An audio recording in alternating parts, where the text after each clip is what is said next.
Assalamualaikum guys, welcome back to my channel.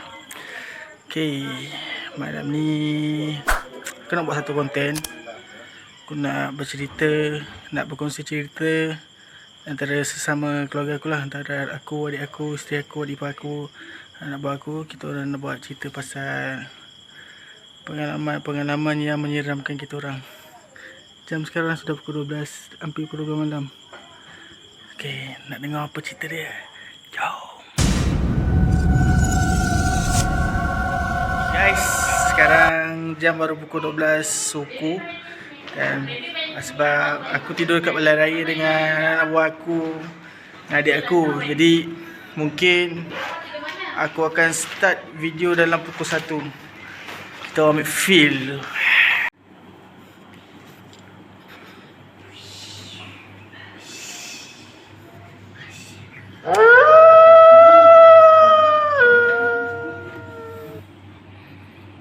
Okay guys, jam sekarang sudah menunjukkan hampir pukul 1 pagi.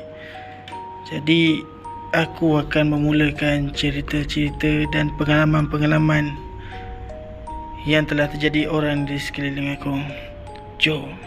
Okay, sekarang jam sudah menunjukkan pukul 1.03 pagi. Jadi kisah pembuka yang pertama akan dimulakan oleh anak buah aku, Putra. Okay guys, ini aku akan ceritakan pengalaman aku time aku berasrama penuh dulu, dan macam mana pengalaman aku time kena kacau semua. Pengalaman aku ketika berasrama tu, lepas solat Isyak, lepas tu sama dengan pelajar perempuan sekali, kita orang semua berniat nak saja-saja pukul orang nak mengacaukan pelajar perempuan. Kita orang tutuplah Swiss besar lampu karen semua. First kita orang buat, semua terkejut lah. Lepas tu warden panggil untuk kumpulkan semua pelajar. Lepas tu bila cari punca-punca ni, rupanya jatuh lah dia punya karen tu. So warden hidupkan balik. Lepas dia hidupkan tu, kita orang semua tengah berkumpul, dia jadi semula, tapi bukan kita orang yang buat. Ketika tu ada 2-3 orang lah pelajar perempuan yang dirasuk macam tu. Kita orang pun rasa macam serba salah time tu, sebab kita orang niat hanya nak bergurau je. Lepas tu kita orang banyak lah apa yang berlaku malam tu, sampai budak-budak pelajar-pelajar perempuan kena kacau semua, sampai apa yang kena isteri lah banyak lagi lah, sampai tak terkawal lah ustaz kita orang, sampai dia cakap dia pun tak dapat nak handle benda tu. So panggil ustaz untuk dapatkan bantuan kan. Kita orang panggil daripada masjid, ada jemaah surau semua untuk minta bantuan semua untuk redakan keadaan tu.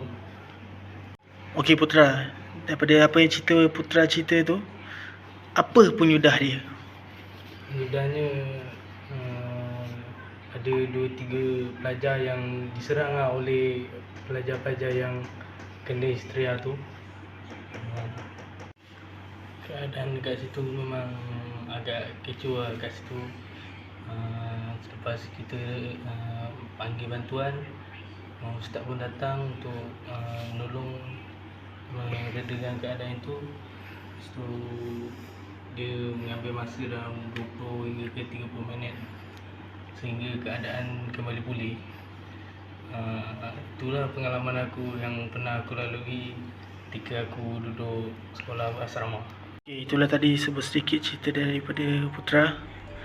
Dan kita orang ni pun dah mula rasa seram sebab ada dengar bunyi-bunyi yang pelik-pelik ni. Padahal benda ni semua sekadar cerita-cerita je, aja sial lah. Okay, jadi kita akan teruskan dengan cerita selanjutnya daripada adik ipar aku pula. Aku nak ceritakan cerita ni pasal aku kecil-kecil tau. kampung, aku nak balik rumah lah. Lepas tu aku dengan ayah mak aku lah, dengan ayah aku 3 orang je dalam kereta. Masa on the way balik tu, aku macam takut je, nanti rasa macam seram kan. Benda tu perasaan dah tiba-tiba tau. Lepas tu aku ambil lah baju-baju, aku gantung kat, kan ada penyangkut kat kereta tu kan. Aku ada tutup tingkap ke semua. Tak nak tengok luar kononnya. Lepas tu aku pakai earphone, aku dengar lagu kuat. Lepas tu tengok masa dah nak sampai satu tempat tu, tempat tu macam seram sikit lah kan. Pernah dengar cerita dia, mak aku pernah nampak hantu Cina tau. Mak aku nampak sendiri mata dia. Lepas tu dia panggil ayah aku, dia kata dia nampak benda tu. Lepas tu sampai kita orang sampai depan sikit, lepas tempat kejadian tu, kereta ayah aku mati. Mati memang tak tahu kenapa lah kan. Lepas tu ayah aku pun nak tengok lah. Pergi depan, mak aku cakap ayah aku baik. Lepas tu aku bangun lah, cakap kenapa kan. Lepas tu tak ada apa-apa, dia suruh aku tidur masa tu. Mak aku suruh aku tidur lah. Lepas tu ayah aku tengok-tengok, kereta memang tak ada apa-apa pun. Lepas tu bila ayah aku masuk kereta, start kereta je balik, kereta tu dah boleh tau. Tapi masa kita nak kat balik tu, kereta tu berat lah. Macam kereta tu berat lah masa kita nak balik kan. Sampai rumah je, mak aku cakap dah siap-siap masuk. Dia tak cerita pun apa-apa pun yang terjadi masa yang dia nampak. Besok kita orang nak tidur, barulah mak aku cakap cerita benda tu semua. Patutlah aku rasa macam lain je masa tu. Okay guys, tu je lah pengalaman aku yang aku nak cerita kat korang, yang tak aku tak lupakan. Video seterusnya daripada anak buah aku, dia akan bercerita sedikit lah pengalaman dia di asrama. Jadi kita bersama dengan Izwan. Okay, ni pengalaman aku di asrama. Pada satu hari tu aku di dalam dorm. Lepas tu aku rasa tak tahan untuk buang air kecil, dan aku keluar untuk pergi ke tandas. Lepas tu aku dengar ada titian air, dan aku tengok di belakang, dan aku ternampak sesuatu benda, dan aku berlari keluar. Lepas tu aku cuba untuk beranikan diri untuk menengok, dan aku menengok, aku nampak satu benda ni. Dan tiba-tiba aku masuk dalam tu, aku nampak benda tu melintas di depan aku. Aku membaca surah yang aku tahu, dan lepas aku membaca surah tu, takut aku terus hilang, dan aku terus berlari dalam dorm. Jadi apa sebenarnya yang Izwan nampak masa tu sebenarnya? Apa benda tu? Lepas tu saya nampak penanggal. Wah, memang penanggal lah masa yang Izwan nampak tu Aku nampak tu betul. Okay, jadi cerita seterusnya adalah cerita daripada orang yang rapat yang tidur sebentar dengan aku. Dia pun ada pengalaman dia sebelum dia berjumpa dengan aku. Pengalaman dia masa bersama dengan aku, ada cerita dia. Jadi dia akan berkongsikan dengan korang malam ni. Jom kita dengarkan. Okay, pengalaman ni masa 2016. Masa tu dah 2006 lah.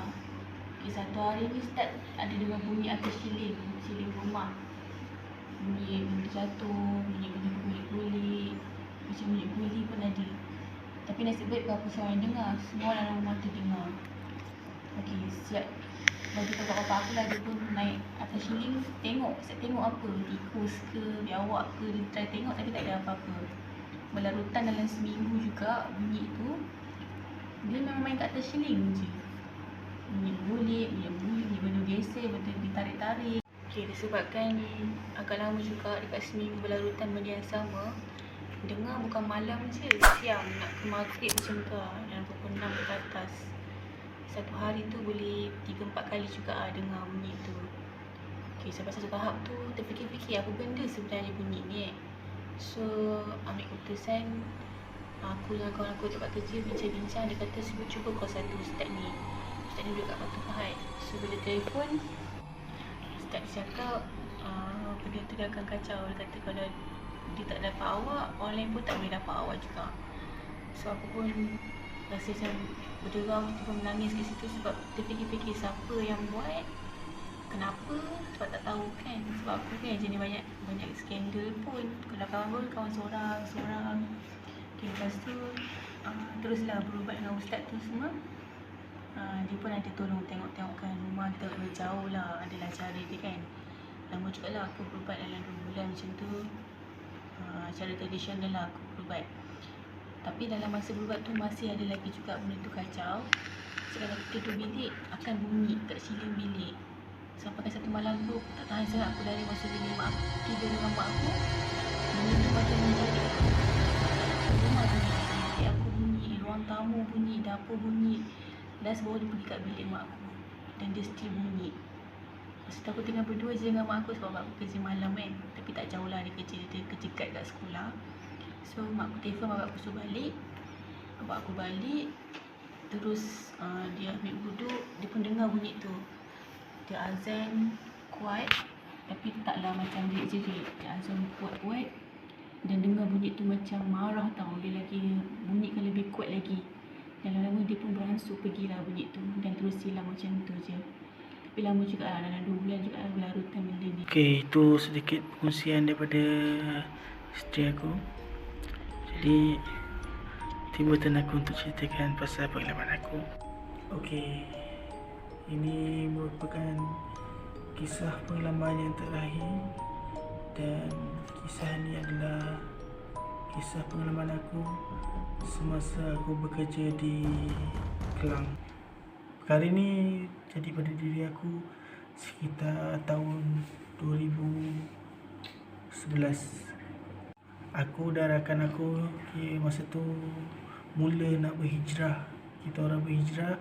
Aku daripada Muar dan aku bertemu kawan aku ni di Kelang. Jadi dalam masa sama kita orang cari kerja. Kita orang dah dapat kerja. Tapi kita orang tak ada tempat tinggal.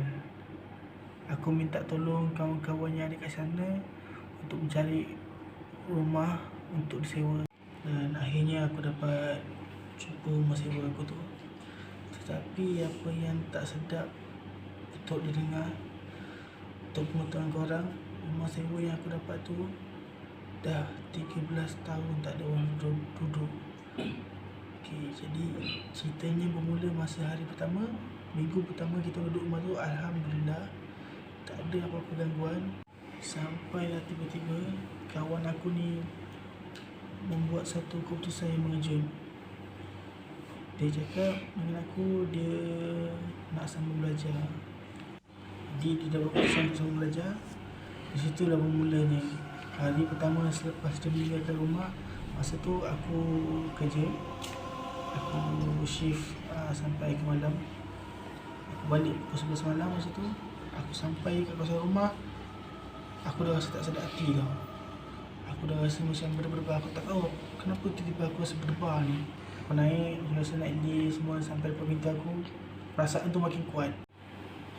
Aku rasa makin tak sedap hati tau. Jadi aku gagahkan diri aku untuk buka pintu rumah aku tu. Ada pintu grill, lepas tu ada pintu kayu tu lah. Aku buka pintu grill yang pertama. Lepas tu aku buka. Bila aku buka pintu yang kedua tu, aku terpandang. Aku tolong balik sebab masa tu sekilas je. Aku tak apa nak jelas sangat kan. Dan untuk pengetahuan korang, bila aku pergi kerja ke, memang switch lampu semua aku tutup. Bila aku langkah masuk ke dalam rumah tu, aku pandang semula ke dalam bilik aku. Pintu bilik aku terbuka luas. Dan aku nampak satu lembaga berpakaian putih lusuh tengah duduk tahiyat akhir. Mata dia merah dan memandang tepat ke arah aku. Aku jadi terkedu. Aku tak terkata apa-apa. Badan aku rasa berat semua situ. Kaki aku dah tak boleh nak melangkah. Apa yang aku buat, aku pejam mata. Aku cuba baca ayat kursi. Tapi masa permulaan aku baca ayat kursi tu, aku cuba nak mengungkap daripada mulut tapi tak terkeluar. Aku baca dalam hati. Paksa sampai aku dapat baca dan dapat mengeluarkan ayat suci Al-Quran tu, ayatul kursi daripada mulut aku. Aku baca, aku buka lampu rumah aku buka semua. dan benda tu hilang. Jadi bila benda tu dah hilang, aku memang dah takut kan. Aku terus masuk bilik aku tu, yang tempat tu duduk. Sebab itulah bilik aku. Aku masuk, aku gagal duduk, aku tutup pintu, aku buka radio yang menyiarkan ayat-ayat suci Al-Quran masa tu. Masa aku tengah baring tu, ceiling rumah aku tu, satu ceiling tu dia macam dah berlubang tau. Masa aku buka ayat tu, benda tu berlari-lari kat atas ceiling. Aku memang dah tak ada tempat nak tuju. Aku memang dah tak ada tempat nak pergi. Jadi aku tidur je lah. Aku tidur masa pukul 3 pagi. Aku masa tu dah terlelap. Aku terjaga balik pukul 3 pagi. Aku pandang kat atas ceiling tu, benda tu tepat di mana mata aku. Dia pandang aku pandang dia. Aku rasa macam dah nak terkeluar dah roh daripada jasad aku. Jadi aku pun dah tak boleh buat apa. Aku terus sambung tidur. Itulah pengalaman aku yang aku tak boleh nak lupakan langsung. Benda ni memang selalu menghantui aku. Aku pula jenis senang nampak benda-benda halus ni start daripada aku kecil. Itulah sedikit. Jadi itulah sedikit kisah pengalaman seram aku. Dan kalau korang suka konten seram ni, jangan lupa untuk subscribe, like dan komen. Dan pada yang telah subscribe, terima kasih kerana telah sudi mengikuti aku sampai ke hari ini. Itu saja. Sekian. Wabillahi taufiq wa hidayah. Assalamualaikum warahmatullahi wabarakatuh.